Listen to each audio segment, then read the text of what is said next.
Part 1. You will hear a telephone conversation between a customer and an overseas shipping agent. First, you have some time to look at questions 1 to 8.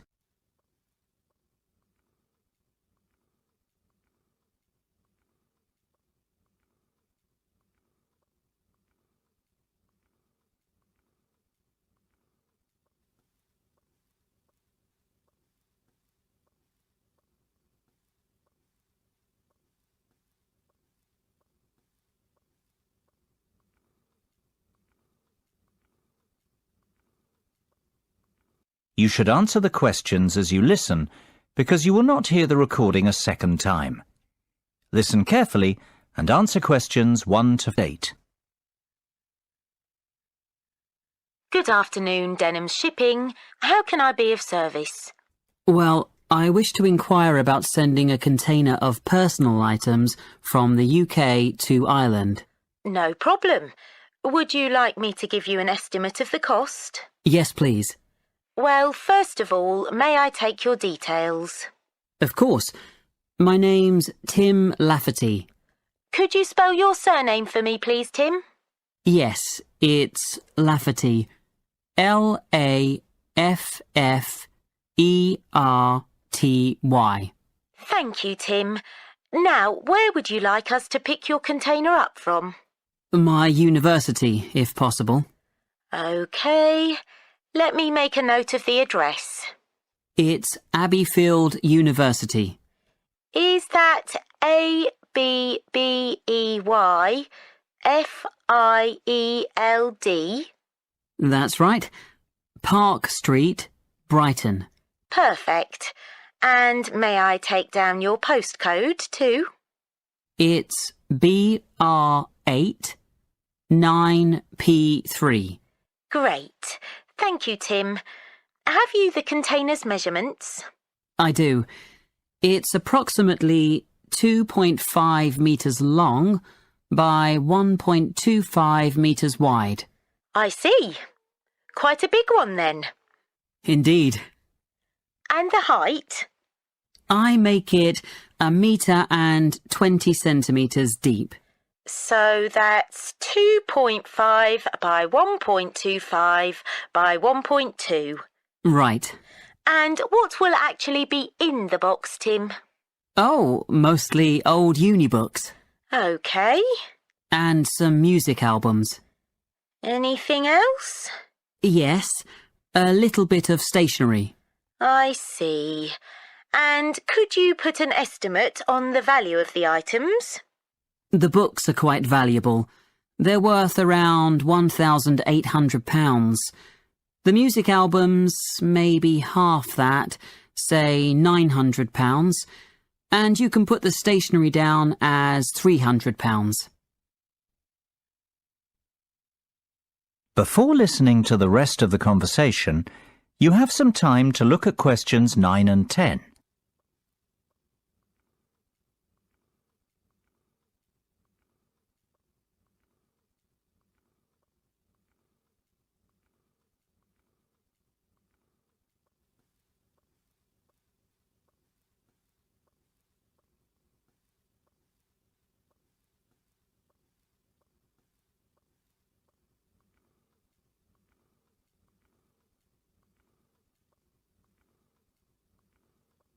Now listen and answer questions 9 and 10.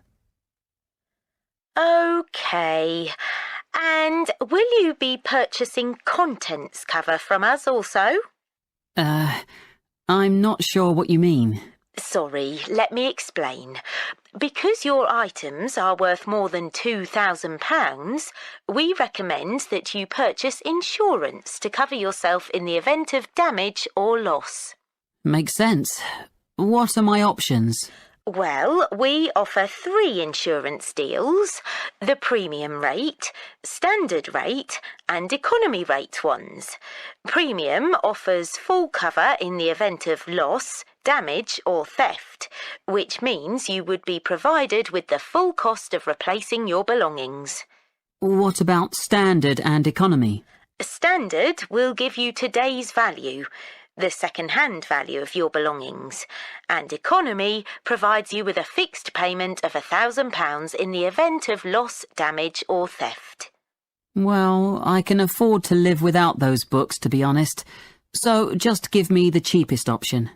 We recommend standard cover for all our customers. No, thank you. That won't be necessary. The cheapest option will be fine. No problem. And one last thing, will you be needing delivery at your office, at your house, or do you intend to pick up your container at the port? Home delivery would suit me best, I think. We'll get that process for you. That is the end of part 1. You now have half a minute to check your answers.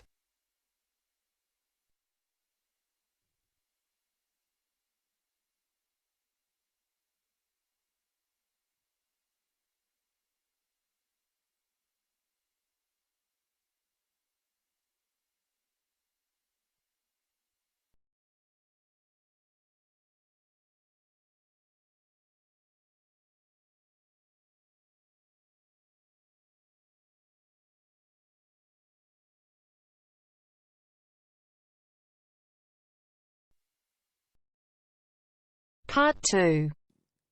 You will hear part of a local radio program about fighting air pollution in Canadian towns. First, you have some time to look at questions 11 to 14.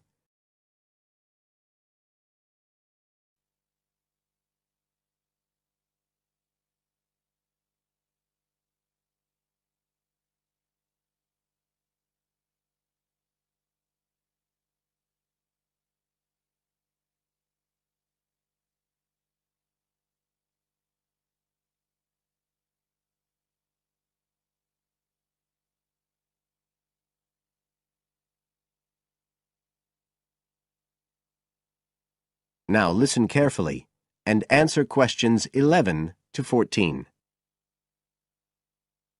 Good morning, folks, and welcome to the information roundup on your own local radio station. This is Larry Knowles talking to you this morning on Tuesday, the 25th of May. And the first item coming up is a reminder to you all out there about Canadian Clean Air Day, which is on June 6th.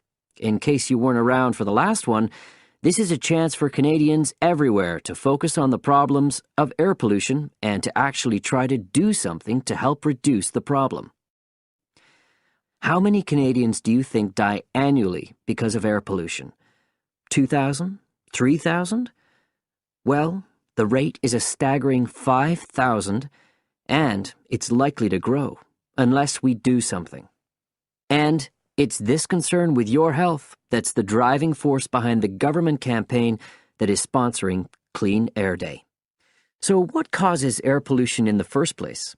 Well, the transportation sector accounts for 27% of all greenhouse gases produced in Canada. It's also the biggest source of that thick, polluted air from traffic fumes that we call smog. And it's the tiny particles and ground-level ozone in smog that are the main causes of health problems and even deaths across the country. Of course, it's worse in the big cities, but researchers have only recently realized that all you need are low levels of air pollution to seriously damage your health, so we're all at risk. You now have some time to look at questions 15 to 20.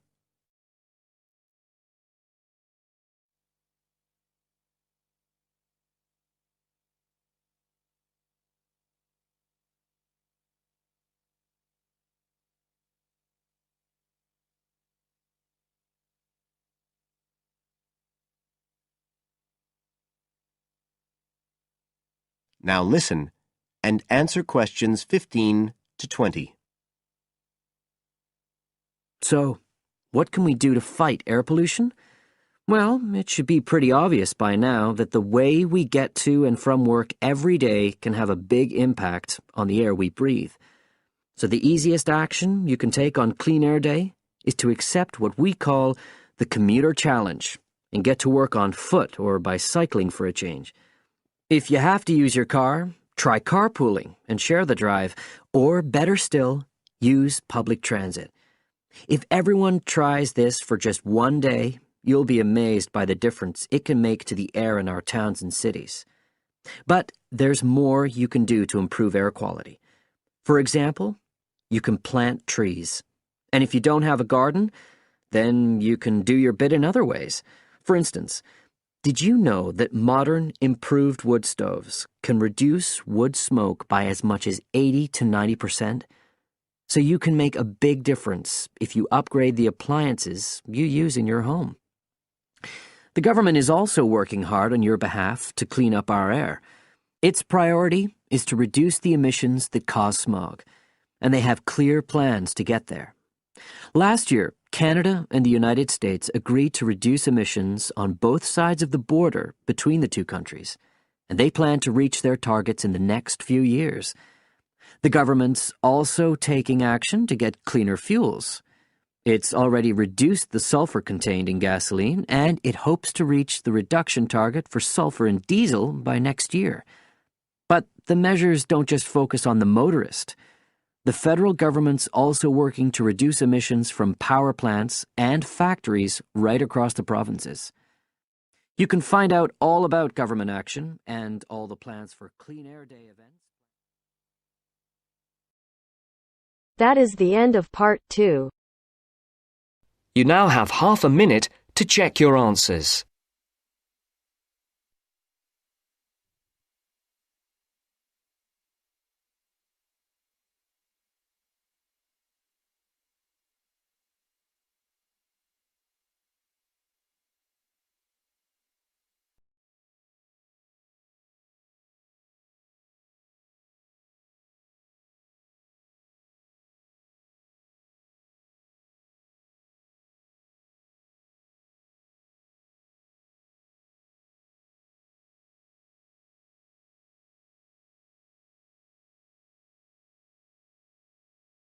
Now turns to part 3.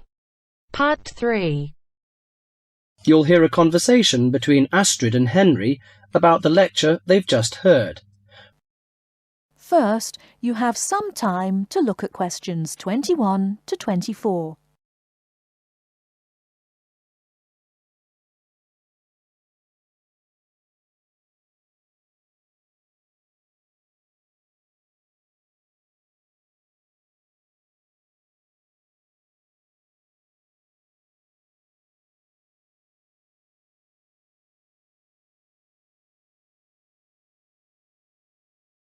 Now, listen carefully and answer questions 21 to 24. Henry, don't you think Dr. Adams' lecture was really very good? He could talk about the telephone directory and make it interesting. All his lectures are like that, Astrid. He's just one of those people. I wish we had him as our tutor. I bet you that he is very demanding, though. Boris is in his tutorial group and agrees that he is brilliant, but he puts them under a lot of pressure. But don't you think that's good? Perhaps. Anyway, he's interesting and rather funny. Did you take lots of notes in the lecture? Yes, actually I did. In fact, several pages. I didn't think I had taken so many. I was that busy listening to what was being said that I didn't take many notes. Can I photocopy yours? I don't think that's such a good idea. You won't be able to read my handwriting. And sometimes I write them in English and sometimes in Arabic. Oh, let's have a look. Wow, your notes are so neat. Well, there's not much in Arabic. There is on this page. Yes, there is. Dr. Adams would be pleased to see this, especially given what he's talking about. Before you hear the rest of the talk, you have some time to look at questions 25 to 30.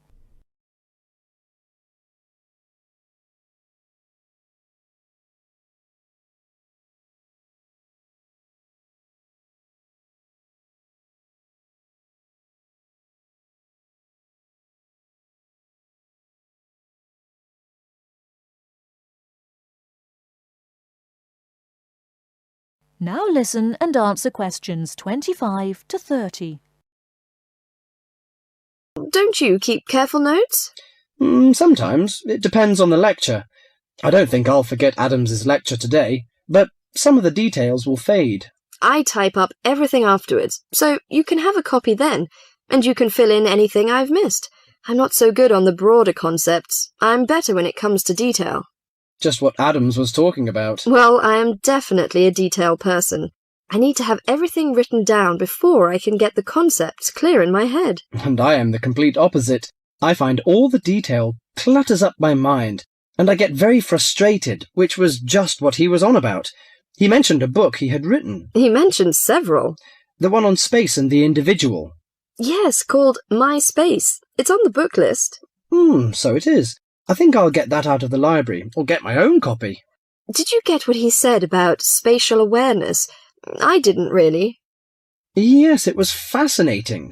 I can't be as eloquent as Adams was, but I know several people who are frighteningly intelligent, but they have difficulty reading simple directions, even when getting to places that they know very well. I find that difficult to understand. Everyone learns the way to walk to the shops and things like that. You mean just the way people learn spelling? You know, people misspell words, make mistakes in countless areas of their lives, and going in the right direction is just the same. Remember what Adam said about the number of people who cannot tell left from right, north from south, and so on? Do you know which way is north? It's that way. You see, I couldn't have told you that. Really? I haven't a clue which way is which. That's why I'm always getting lost when I go out on my bike. And put me in a completely new place and I am totally lost. What about maps? Oh, I'm hopeless at reading them. But then you're brilliant at writing essays and getting all the ideas down in the right order, and I don't know where to start. Again, just what Adams was talking about. What we need to do is combine our skills. You teach me to cope with detail, and I'll teach you how to string concepts together. Okay, we can do that. That is the end of part 3. You now have half a minute to check your answers.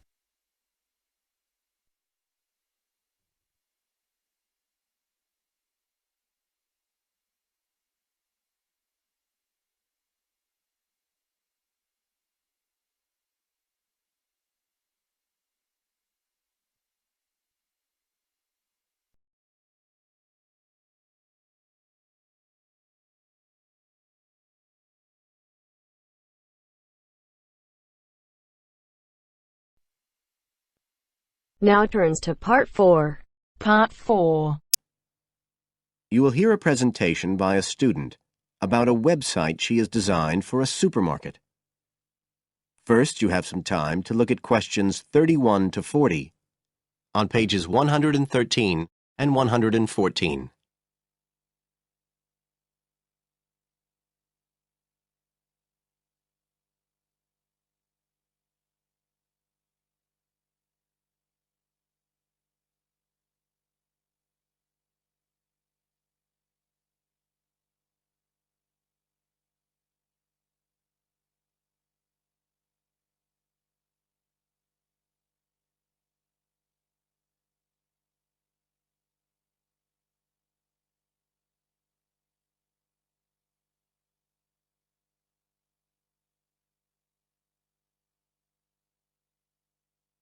Now listen carefully and answer questions 31 to 40. For my website design project, I decided to approach SuperSave supermarkets because I have an evening job at the supermarket, so I already have a slight insight into their organisational goals and workings. The field research for my project was in 2 stages. First, I had an interview with Mr. Dunn, who is in charge of SuperSave's customer care department. I discussed the project with him in order to identify the supermarket's requirements. Mr. Dunn said customers are often unwilling to make a face-to-face complaint when they've experienced difficulties with a product or a member of staff or anything related to the supermarket. So he said a website which allowed members of the public to get in touch with the organisation and bring the problem to their attention in a private manner might be very useful, and we agreed that I'd work on this. For the second stage of my research, I devised a questionnaire to put to SuperSave customers. I needed to find out about the customers' experiences of problems together with their attitudes towards making complaints, both directly and indirectly. I used a mixture of closed questions, such as, have you ever experienced a problem at any SuperSafe store? And open questions, such as, what would you find helpful about a customer complaint website? I decided to do interviews rather than rely on distribution of the questionnaire, as I felt this was likely to lead to a higher take-up rate. I visited 4 SuperSafe stores, 2 in the city centre and 2 in the outskirts, and altogether I interviewed 101 respondents. Then finally, I analysed the results.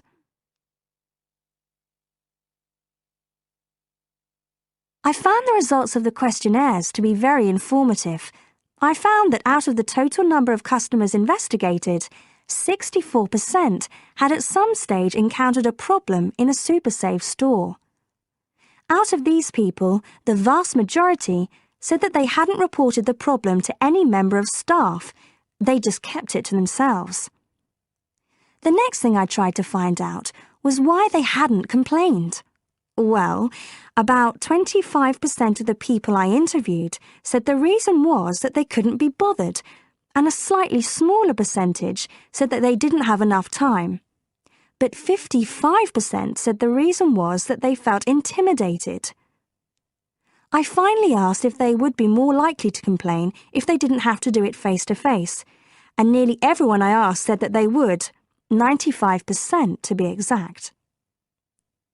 I then set about designing the website to meet these needs. Once I'd completed the website, I made another appointment with Mr. Dunn to find out what he thought of it.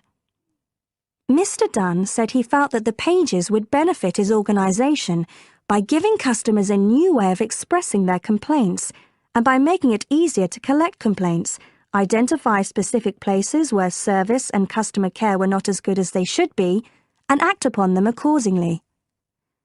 SuperSave is already a highly customer-orientated organisation, and he thought our website would be an excellent addition to their customer care effort. This is all well and good, but there still remains the general problem with websites, that there's a lack of access to online computers.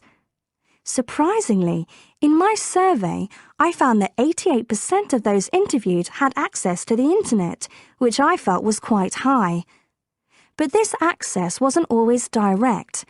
For some people, it was through their children and grandchildren and neighbours and so on, rather than being readily available in their own homes.